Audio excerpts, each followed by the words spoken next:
Hello అండి. Vinayaka Chavithi special day 2లో ఏమేం జరిగిందో చూద్దాం. సో, ఏమేం ఈవెంట్స్ కండక్ట్ చేశారో చూడండి. ఫస్ట్ అయితే ఎర్లీ మార్నింగే పూజ అవుతది. అండ్ మా పాపని స్కూల్లో డ్రాప్ చేస్తానన్నట్టు. కాలనీలోనే ఉంటది స్కూల్. సో, తనని డ్రాప్ చేసినప్పుడే నేను అక్కడ తనని డ్రాప్ చేసి తర్వాత గణపతిని దర్శనం చేసుకున్నాను. గణపతయ్యని దర్శనం చేసుకొని తీర్థం తీసుకొని ప్రసాదం తీసుకున్నాను. ప్రసాదం ఏమో శనగలు ఇంకా పూర్ణం బూరెలు పెట్టినారు. ప్రోగ్రామ్ లిస్ట్ వచ్చేసి 28th థర్స్డే మార్నింగ్ 10కేమో శివ సహస్రనామ పారాయణం చేస్తారన్నట్టు. సో ఆ పారాయణం ఒక 1 or 2 hours పారాయణమే పట్టింది. 12:30 వరకు పారాయణమే అయింది. అండ్ 12:30కి అయిపోయింది అన్నట్టు. నెక్స్ట్ 7కేమో evening classical Kuchipudi dance program ఉంది. 9కేమో కోలాటం ఉంది. సో డైలీ చేసేది ఏంటంటే స్పెషల్ పూజ అండ్ మహాపంచహారతి ఇంకా తీర్థ ప్రసాదం. ఇవి డైలీ జరిగేవి ఈవెంట్స్. ఆ రోజే థర్స్డేనే మా ఫ్రెండ్ వాళ్ళ బాబుది 21st బారసాల చేస్తున్నాను అన్నట్టు. నేమింగ్ సెరమనీ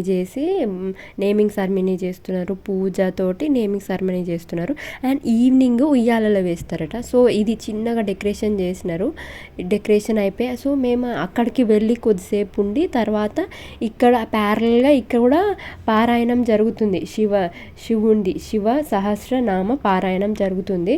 సో ఇది కొద్దిగా లేట్గానే స్టార్ట్ అయింది. 10:30 అలా స్టార్ట్ అయింది అన్నట్టు ప్రోగ్రామ్. ఇది 12:30 వరకు అయిపోయింది. అండ్ తర్వాత 12:30కి అయిపోయాక దేవునికి గణపతయ్యని పూజించి అక్కడనే మళ్ళీ ప్రసాదం ఇచ్చినారు. నెక్స్ట్ అయితే శారీ కట్టుకొని బారసాలకి రెడీ అయినాను అన్నట్టు. 11కి వెళ్ళినాను అక్కడ ఫంక్షన్కి బారసాలకి. అక్కడే మా గణపతయ్య పక్కనే ఫంక్షన్ హాల్ అన్నట్టు. అన్నీ మా కాలనీలోనే ఫంక్షన్ హాల్, స్కూల్ అండ్ ఇది OAT అంటే ఓపెన్ గ్రౌండ్లో ఇది గణపతయ్యని స్థాపించినారు. సో అక్కడ 11-12 వరకు అక్కడే ఉండి తర్వాత కరెక్ట్గా పారాయణం అయిపోయిన టైంకి పూజ స్టార్ట్ అయ్యే టైంకే వెళ్ళినాను. సో పూజ 12 to 12:30 వరకు పూజ అయిపోయింది. పూజ అవ్వగానే ప్రసాదాలు ఇచ్చినారు. ప్రసాదాలు కూడా అక్కడే తీసుకొని మా పాపని కూడా స్కూల్ నుండి తీసుకొచ్చినాను. యాక్చువల్ అయితే 1కి అయిపోతుంది స్కూల్, కానీ తొందర ఫంక్షన్ ఉందని చెప్పేసి తొందరని తీసుకొచ్చి తనని రెడీ చేసి మళ్ళీ మేమందరం కలిసి ఫంక్షన్కి వెళ్ళినాం అన్నట్టు బారసాలకి వెళ్ళి అక్కడే కాసేపు ఉండి తినేసి వచ్చేసినాం ఇంటికి. ఇది స్టేజ్ ఉంటుంది. స్టేజ్ వెనకాల ఓపెన్ ప్లేస్ ఉంటుంది అన్నట్టు. ఓపెన్ ఒక రూమ్ హాల్ టైప్. అక్కడ ఈ బుక్స్ అన్నీ స్టాల్ లాగా పెట్టినారు. సో సేల్ చేయడానికి. సో అన్ని డివోషనల్, మోటివేషనల్ అండ్ పిల్లలకి యూజ్ అయ్యేటట్టు పెట్టినారు. చిన్న పిల్లల నుండి పెద్దవాళ్ళకి భగవద్గీత, రామాయణం అన్ని బుక్స్ ఉన్నాయి. సో ఇలాంటి ప్లేస్లోనే మనకు బుక్స్ అన్ని మనం తీసుకోవాల్సినవి దొరుకుతాయి అన్నట్టు. లైక్ నాకేమనిపిస్తుంది, టెంపుల్స్కి వెళ్ళేటప్పుడు మనకు కావాల్సిన బుక్ ఒకటైనా తీసుకొని రావాలనిపిస్తుంది. సో అది టైం లేకపోయినా టైం ఉన్నప్పుడు చదువుకోవడానికి ఉంటుంది అన్నట్టు ఒకటైనా బుక్ తీసుకొస్తాను. ఇంకా అక్కడే దేవుని పూజ ఐటమ్స్ కూడా పెట్టినారు. లైక్ అగరబత్తులు, రుద్రాక్ష మాలలు, ఇవి అలాంటి కొన్ని సెంట్ బాటిల్ అలాంటి కొన్ని పెట్టినారు. సో అక్కడికి వెళ్ళి షాప్ చేసుకున్నాం. కొన్ని రిక్వైర్ ఉన్నాయి. చూస్తున్నారు కదా, ఈవినింగ్ 7 అయింది. 7కేమో మళ్ళీ as usual daily special puja and మహాపంచహారతి అయింది. 6:30, 6:50కి అయింది అన్నట్టు ఈవినింగ్. ఆ పంచహారతి తర్వాత ఇది స్టార్ట్ అయిపోయింది. 7కి క్లాసికల్ కూచిపూడి డ్యాన్స్ ప్రోగ్రామ్ కూడా 7:30కి అలా స్టార్ట్ అయిపోయింది. మొత్తం ఒక ఆవిడ నేర్పిస్తున్నారు అన్నట్టు. ఇక్కడే మా కాలనీలో అందరి పిల్లలకి నేర్పిస్తున్నారు. మెయిన్గా ఎక్కువ పిల్లలే నేర్చుకున్నారు. అంటే పిల్లలు బ్యాచ్ చేసింది. 2 hours పర్ఫార్మెన్స్ అయింది వాళ్ళదే. సో అన్ని వివిధ సాంగ్స్ తోటి డిఫరెంట్ సాంగ్స్ తోని చేపించినారు అన్నట్టు. చాలా బాగా, అంటే మనకు నేర్చుకోవాలని ఉన్నా కూడా మనకు అసలు అక్కడ మనకు ఆపర్చునిటీ లేకపోతే వేస్ట్ కదా. సో ఆపర్చునిటీ ఉన్నప్పుడే మనం యూటిలైజ్ చేసుకోవాలి. సో నాకు కూడా భరతనాట్యం నేర్చుకోవడం ఇంట్రెస్టే, కానీ పిల్లల వల్ల ఇప్పుడు నేను ఎటు వెళ్ళలేని పరిస్థితిలో ఉన్నాను. కానీ కానీ ఎప్పటికైనా నేను నేర్చుకుంటాననే ఉంది కోరిక. సో అప్పటి వరకు ఎలా ఉంటుందో చూడాలి పరిస్థితి. ఇప్పుడైతే వాళ్ళని చూస్తుంటే అబ్బా ఎంత బాగా చేస్తున్నారో అని ఆ మూమెంట్ అండ్ ఆ హ్యాండ్ మూమెంట్స్ అవన్నీ అండ్ ఆ ఎక్స్ప్రెషన్స్ మెయిన్గా అవన్నీ నాకు ఇష్టం అన్నట్టు చేయడం. అండ్ వాళ్ళ చూస్తుంటే కూడా నాకు చాలా ఇంట్రెస్ట్ అనిపించింది. సో అలా మన కమ్యూనిటీలో మన చుట్టుపక్కల ఏది ఆపర్చునిటీ ఉంటే అది కంపల్సరీ యూజ్ చేసుకోవాలి. లైఫ్ అనేది వేస్ట్ చేయొద్దు అని ఉంటుంది నాకు. వాళ్ళ డ్యాన్స్ కూడా నేను స్పీడ్గానే పెట్టినాను అన్నట్టు వీడియో.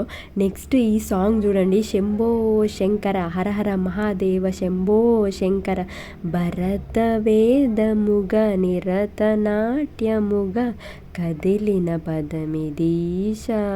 ఆ సాంగ్తో చేసినారు, హైలైట్ చేసినారు. అండ్ బిందెలతోటి రియలిస్టిక్గా చేసినారు అన్నట్టు. బిందెలతోటి ఇంకా ఆ పార్ట్స్ పట్టుకొని దీపం పెట్టి అలా కూడా చేసినారు ఆ బిందెల మీద నిల్చొని.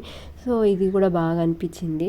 ఇలా ఒక 1.5 hour 2 hours వరకు ఆ కూచిపూడి డ్యాన్స్ అయిపోయింది. క్లాసికల్ కూచిపూడి డ్యాన్స్ ప్రోగ్రామ్ అవుతుండగానే గణపతిని పూజిస్తూ తీర్థ ప్రసాదాలు తీసుకుంటూ ఆశీర్వాదం తీసుకుంటూ చూడండి పిల్లలు ఆ బ్లాక్లో మొత్తం పిల్లల హల్చల్ అయిపోయింది. పిల్లలు మొత్తం ఆడుకుంటూ మొత్తం కూర్చొని అంటే అందరూ వస్తారు కదా. సో పిల్లలు కూడా అందరు మీట్ అయ్యేసరికి అస్సలు ఆగరు పిల్లలు, మన మాట అస్సలు వినరు. ఇంకా చూడండి అల్లరే అయిపోయింది.